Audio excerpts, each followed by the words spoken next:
74% of lives are Yes. saved from smoke alarm. Active smoke alarms. Active smoke alarm. Yeah.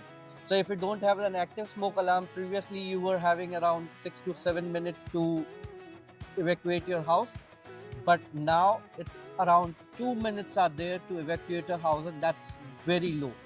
So the risk of life getting affected due to a fire are on a very higher side. Can you tell me a little bit about your experience and what it means to work in the fire department? I was living in a house that we've been having so much fire alarm. Like if you live in one of those high rises, you hear fire alarm every single night, right? So how do you make sure that you don't feel complacent when you hear a fire alarm like that?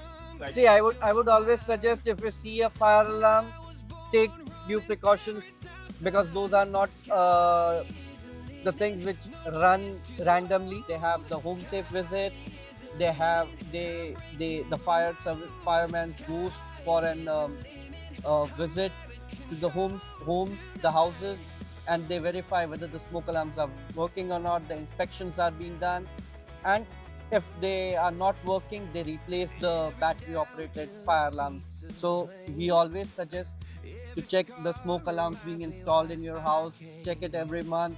The batteries of, if it is in battery operated, there are two kinds of smoke alarms are there: hardwired and battery operated.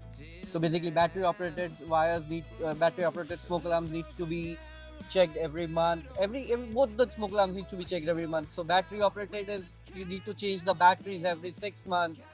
And the ideal lifespan of the smoke alarms being installed in your house is around 10 years. So it needs to be 10, after 10 years you need to replace those ones, so the initial one gets obsolete.